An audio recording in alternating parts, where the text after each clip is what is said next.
Bendito el Eterno, el uno y lo único, que no hay nada excepto Él. Bendito sea su santo nombre y shalom a todos. En la víspera del santo Shabbat estamos haciendo este comentario sobre esta extraordinaria parashá, nuestra compañera de viaje en esta semana, que nos ha dado la fuerza, nos ha iluminado el camino y nos ha traído de la mano hasta aquí. Que el mérito de compartir este comentario redunda en el beneficio espiritual de todos ustedes, en la gloria del Eterno sobre todas las cosas, en la redención, la protección, la salvación de nuestro pueblo de Israel. Estamos ante una porción extraordinaria, como dije. Esta parashá, a mi modo de ver, porque todas las opiniones son aceptadas, es la parashá más hermosa de toda la Torá. Y los conceptos que hay aquí, o uno de los conceptos que hay aquí, es para mí el más profundo, y es el credo del pueblo de Israel. Es algo extraordinario. Desde sus mismos comienzos, desde sus inicios, este ha sido el concepto que ha guiado la fe de Israel.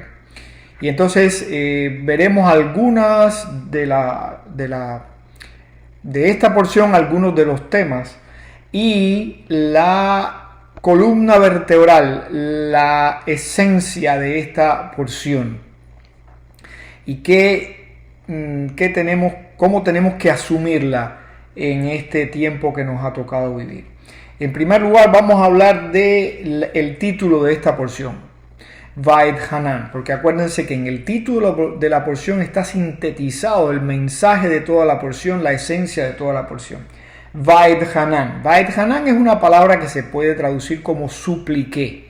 Por la estructura gramatical de esa palabra se pone en pasado. Y tiene la característica que hemos visto en muchas otras porciones, que comienza con una vav. Una vav, que es una letra que a su vez es una conjunción, un elemento de enlace.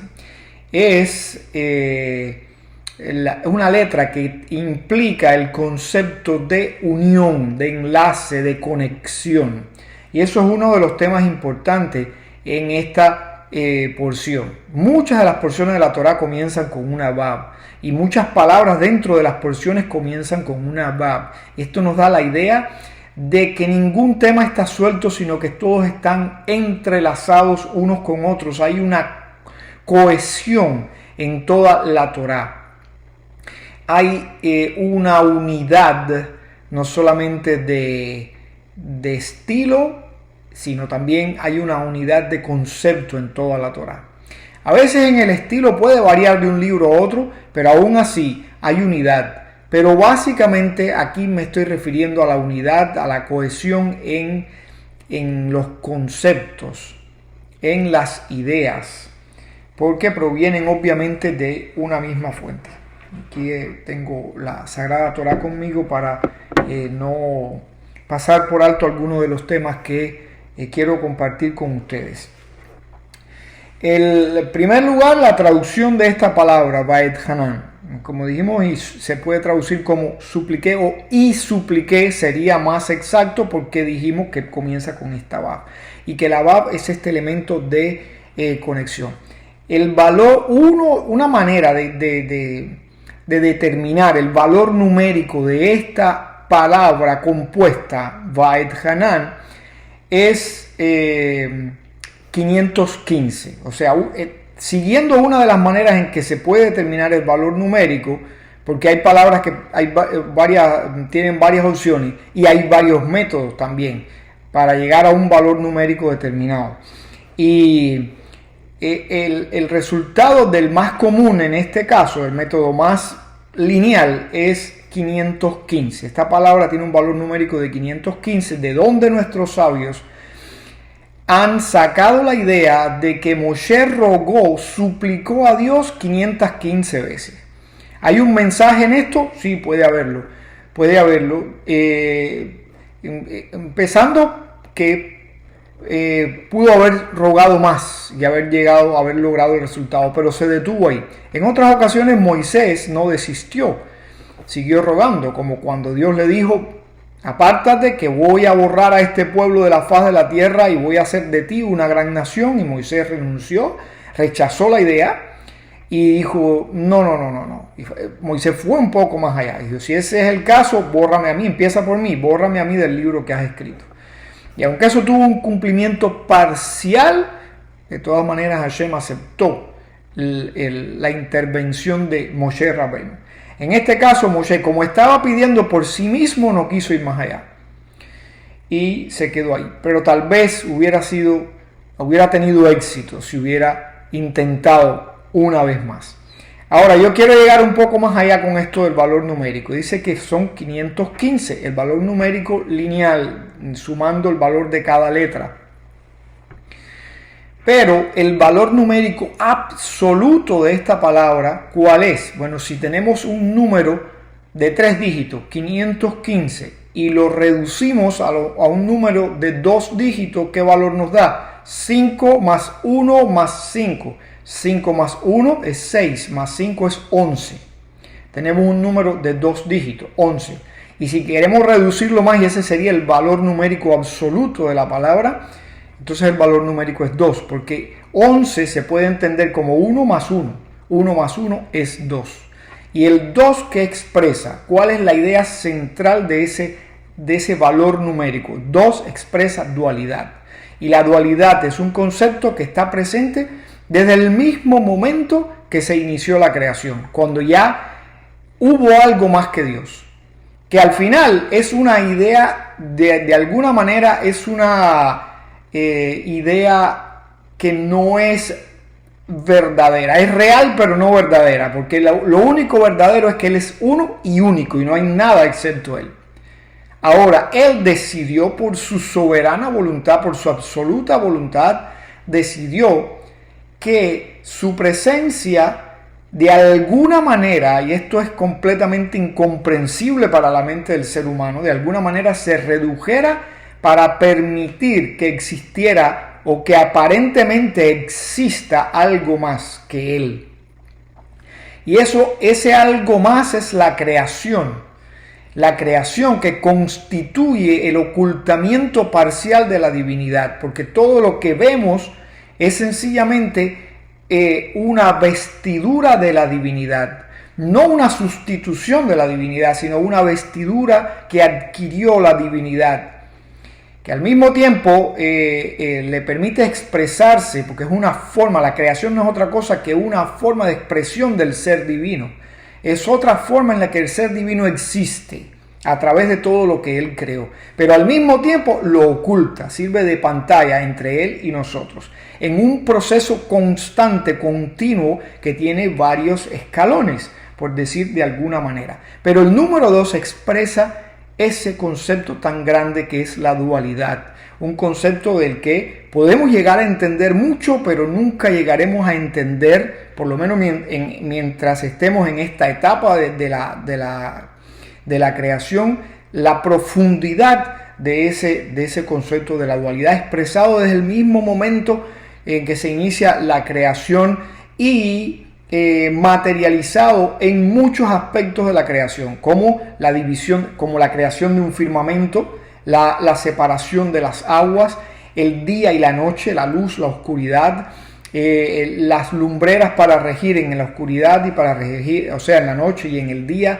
lo masculino, lo femenino, lo kasher, lo no kasher, las fuerzas, la inclinación al bien, la inclinación al mal, el frío, el calor, no sé si lo dije antes, el hombre, la mujer, la idea de los opuestos en sentido general, que al final no son sino los dos reversos de una misma moneda, porque solamente hay uno y único. Pero eso está expresado en esta palabra, Vaed Hanan. ¿Y de dónde vemos la dualidad en la semántica de esa palabra, en el significado de la palabra Vaed Hanan? Y supliqué. Bueno, lo vemos en el hecho de que para suplicar tienen que haber dos polos opuestos. Uno que suplica y uno al que se le está suplicando. Ahí está la dualidad. Y la vemos en todos los aspectos de esta porción de toda la Torá y de toda la creación. Para que haya una súplica, tiene que haber alguien que suplica y tiene que haber alguien que es el objeto de la súplica, quien se está suplicando. Eso está implícito en el título de esta porción, pero además está intensificado a través de esta porción. Aquí en esta porción hay palabras claves. Esta porción está muy relacionada con el sentido de la escucha, el sentido del oído. Y vamos a ver que se repite muchas veces el concepto de escuchar, tanto desde el punto de vista del hombre, aún como desde el punto de vista de Dios. Ese concepto de escuchar, de repetir las palabras, de la comunicación, el concepto de la comunicación está intensificado en esta porción, si bien está presente en toda la Torá, llegando a su clímax en esa oración que constituye el credo del pueblo de Israel, que es Shema Israel, escucha, oh Israel, el eterno tu Elohim, el eterno uno es. Vamos a ver algunas de esos temas, a ver, para que no se me quede ninguno acá. Aquí hay un tema, unas líneas abajo del encabezamiento de esta porción, un aspecto importante que dice: no añadirán a la palabra que yo les ordeno, ni disminuirán de ella. Fíjense, esto es algo esencial. No podemos juzgar a ser editores de la voluntad divina. Podemos entender, podemos asumir hasta donde Él nos dé capacidad. Tenemos que también tener la humildad de aceptar la enseñanza de los sabios que han abundado sobre los conceptos de la Torá. Pero no tenemos el derecho de editar la palabra del Eterno y por extensión hacer lo mismo con su creación. Tenemos la libertad de usarla,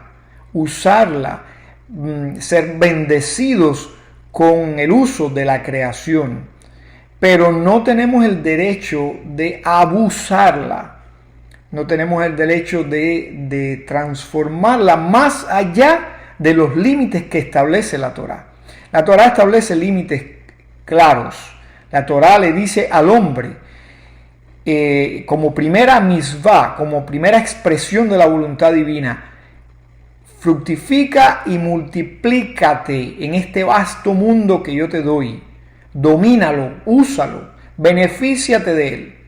Eso está establecido, pero al mismo tiempo es un límite. Fructifica, multiplícate de la manera correcta, en la unión del hombre y la mujer, como Dios los creó en ese mismo momento que les estaba dando esa misvá. Varón y hembra los creó y les dio esa misvá. No vayas más allá de ese límite. No existen más géneros, solamente masculino y femenino. En cuanto al uso de la creación, tal como Hashem manda que la usemos, no mezcles semillas, no cruces especies, sigue los límites establecidos por la Torá. Y en cuanto a la palabra del Eterno, hay que ser muy cuidadoso con ella, no añadir, no decir cosas que no dice la Torá, e interpretarla de acuerdo a los mismos principios establecidos en la Torá, no hacer interpretaciones que sean opuestas al sentido de la Torá, porque eso también es añadir o disminuir la Torá. ¿Qué otro tema tenemos por acá? El valor extraordinario de la Torá. Aquí en esta porción se resalta la idea de que no la sabiduría, los pueblos considerarán la sabiduría de Israel, entenderán que es un pueblo privilegiado y un pueblo sabio en la medida que puedan ver en este pueblo el reflejo de la Torá, el reflejo de los principios de la Torá, que puedan ver reverberando la luz de estos mandamientos, de estos códigos de la Torá. Esa es nuestra sabiduría y eso es lo que verán en nosotros los pueblos, y eso es lo que hará que no nos exalten a nosotros como pueblo, sino al Dios que nos dio estos principios. Esta es la grandeza de nuestro pueblo, el apego a estos mandatos, el apego a esta palabra viva. Y el reflejo del apego a esta palabra va a ser una luz extraordinaria, una gloria extraordinaria que atraerá a otras naciones, a otros pueblos, a muchos individuos a esta luz. Así como ustedes ven que los insectos en la noche son atraídos por las luces, así los pueblos son atraídos por la luz que emana de la conexión entre Israel y estos principios dados por el Eterno. Esta es nuestra sabiduría. Como dice el proverbio bíblico, el principio de la sabiduría es el temor a Hashem. ¿Y qué es el temor? El respeto, el apego a su voluntad. ¿Qué otro tema podemos destacar? No solamente el hecho de que nos apeguemos nosotros, sino del legado, de que traspasemos estos valores, de que los conservemos y los traspasemos a las próximas generaciones.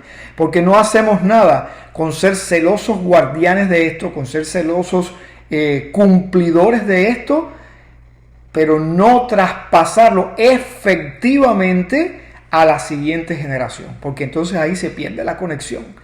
Si bien es muy importante que nosotros tengamos esa conexión, es tan o más importante que traspasemos el amor a esta palabra, que traspasemos los valores de estas palabras a la generación que nos va a seguir, para que haya continuidad de esto. Eso es extraordinariamente importante. La razón por la que Dios, según la Torá, escogió a Abraham para ser la cabecera de este pueblo, el fundador de este pueblo, es porque él mismo dijo, porque yo sé que él enseñará a sus hijos después de él a guardar esta enseñanza. Y eso es algo clave en nuestras vidas, en todos los tiempos, en todas las generaciones. Traspasar íntegramente estos valores, estos principios. Enseñarle a esta generación en medio de este mundo con tanta tecnología, con tanta información, que a pesar de todas las quimeras que se levantan, de todos los oropeles, de todas las cosas tentativas que hay alrededor, no hay nada que pueda sustituir la Torá. No hay ninguna cosa, por brillante y llamativa que parezca, que pueda sustituir en el hecho de llenar las aspiraciones humanas como la Torá. Nada, en medio de tanta tecnología, de tantos avances y de tantas cosas que vemos en el mundo moderno, nada puede sustituir y nada es más grande que los valores que hay encerrados en esta porción. Y nuestro éxito será cumplirlos nosotros y en darles esa enseñanza a nuestros descendientes. Enseñarles a reconocer ese valor, a distinguir ese valor en medio de tanta oscuridad y en medio de tanta cáscara que hay a nuestro alrededor. Eso es como una carrera de relevo. ¿Quién se lleva la medalla en una carrera de relevo? ¿El que inicia la carrera o el que termina la carrera o los que corren los tramos intermedios? Pues ni uno ni otro individualmente, todos se llevan la medalla. Al final de una carrera de relevo, por ejemplo la carrera de 100 metros planos, tanto para hombres como para mujeres, o la carrera de 400 metros planos, creo que también en la de 200 hay carrera de relevo. Al final, ¿quiénes se suben en el podio? Se suben las 4 participantes de la carrera.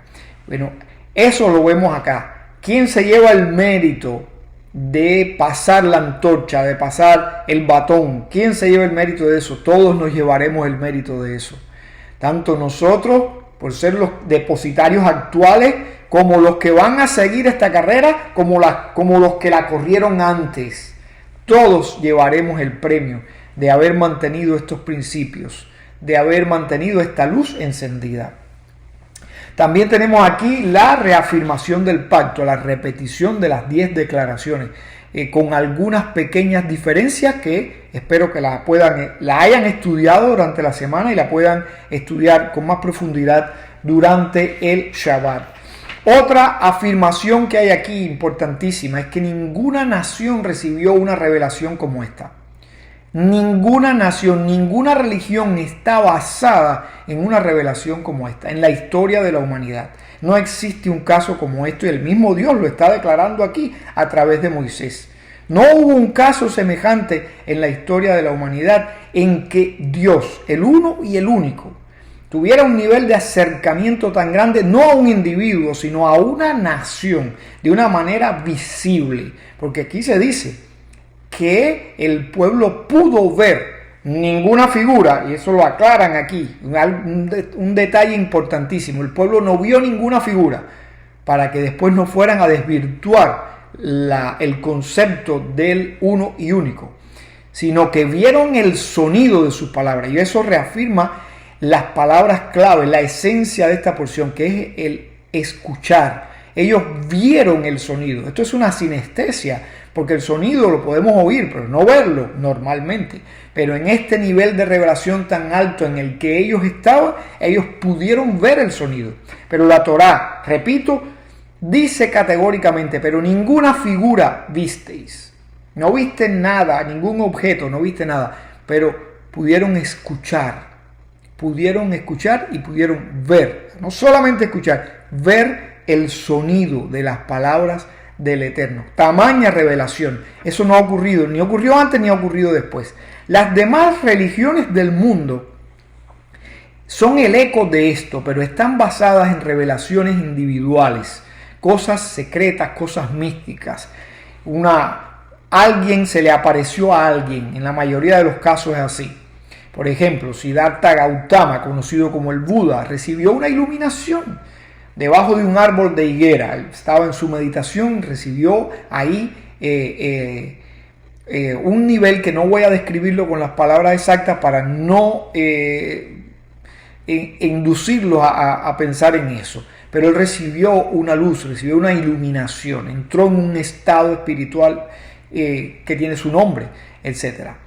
Y así vemos, para no ofender a nadie de ningún credo, así vemos que las demás religiones están basadas en ese tipo de revelación. Pero ninguna otra religión está basada en una revelación con esta magnitud, donde millones de personas experimentaron lo mismo. Y nadie puede decirle a otro, oye, yo sé esto, mira, o hacer un TikTok con eso para mostrar algo que los otros no han visto. No, allí todos pudieron experimentarlo, todos. Y así mismo será al final de los tiempos, en la era mesiánica, porque está dicho en el libro del profeta Zeharaya y también Isaías, dice, la tierra será llena, el profeta Habacuc, la tierra será llena del conocimiento del Eterno, así como las aguas cubren el lecho marino. Y dice la profecía que no tendrás, que el profeta Yeshayahu dice, no habrá necesidad de que nadie le enseñe a nadie y le diga, ven para que conozcas al Eterno, porque todos le conoceremos. No habrá necesidad de que yo le enseñe a otros, sino que todos personalmente, individualmente, conocerán, experimentarán, tendrán ese nivel de revelación. Pero eso solamente ha ocurrido hasta ahora al pueblo de Israel. Y muy importante esto de que no hubo ninguna imagen, porque acuérdense que en la mayoría de las demás religiones del mundo, la visión de la divinidad implica objetos, representaciones gráficas o representaciones tridimensionales. No es el caso de la fe de Israel.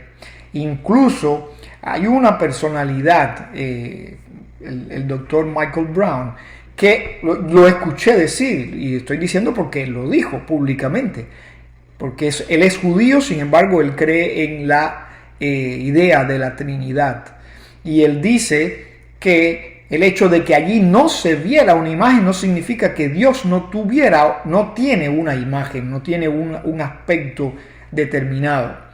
Uno de los principios de fe del pueblo de Israel es que Dios no tiene cuerpo ni aspecto corporal.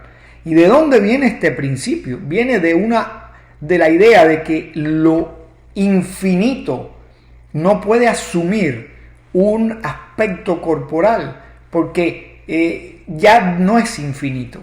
Es imposible. Hay otras maneras de entender esto, pero esta es muy obvia y por eso la traigo a colación. No se puede apresar el infinito en algo definido, porque deja de ser infinito. Y les digo más, no ha habido ningún pasaje, ninguna escena, ningún evento bíblico en que Dios, lo digo categóricamente, en que Dios haya tenido ese nivel de contacto con el ser humano. Voy a remontarme a un momento cumbre en la historia bíblica, cuando Dios revela su nombre por primera vez, cuando Dios se le aparece a Moshe Rabenu en la zarza ardiente. La misma Torá dice en otro momento que fue un malaj. Es decir, que siempre que vemos que Dios se apareció, no quiere decir que Dios mismo pueda aparecerse en ningún tipo de figura visible. Siempre va a ser un mensajero, alguien en quien Dios ha puesto su nombre. Es como una delegación de la divinidad. Al poner su nombre en alguien, en alguna criatura, obviamente un malaj, un ser angelical, un emisario divino, un mensajero, al poner su nombre en él, Dios está delegando no solamente autoridad, está delegando esencia divina, está transmitiendo esencia divina. Y es por eso que puede decirse que Dios le habló, porque hay una delegación de la divinidad, pero en ningún caso Dios mismo ha asumido ninguna figura. Eso es un concepto bíblico. Entonces, de esto hay mucho de qué hablar. Yo solamente se lo estoy enunciando para traer luz sobre el tema y para abrir el entendimiento al respecto. En ningún caso bíblico, lo digo categóricamente, ningún hombre ha visto a Dios. Ningún hombre ha visto lo que se ha visto, lo que los profetas, lo que los grandes hombres de la Biblia vieron, no fue a Dios. Ni siquiera cuando dice que yo con mi siervo Moisés hablo cara a cara, ni siquiera ahí está hablando de que está viendo directamente a Dios. Porque en el momento en que eso pudo haber estado más cerca, Dios le dice, solo verás mis espaldas. Así que eso no, la misma Torá declara que eso no es posible. Cuando Isaías tiene su visión, cuando Yehezquiel tiene su visión, no están viendo directamente a Dios. Aun cuando dice, vi la gloria, estaban viendo la gloria, pero la gloria no es Dios mismo. ¿Qué cosa es la gloria? La gloria es el reflejo, la reverberancia que emana del ser divino, pero no el ser divino mismo. Eso es imposible para una criatura. Cuando estemos unidos a la divinidad en una manera que no comprendemos ahora, entonces podremos tener una cercanía íntima con Dios y podremos entender cosas que ahora no entendemos. Pero eso no ha sucedido. Un detalle pequeño pero importante es que Moshe Rabenu apartó 3 ciudades. Eso parece algo insignificante en medio de un tema tan espiritual, tan elevado. Destacar el detalle de que Moisés apartó 3 ciudades que se convertirían en el futuro en ciudades de refugio del otro lado del Jardín, y las nombra. ¿Por qué Moisés se tomó el trabajo de hacer esto cuando esas ciudades ni siquiera iban a tener esa función en ese momento?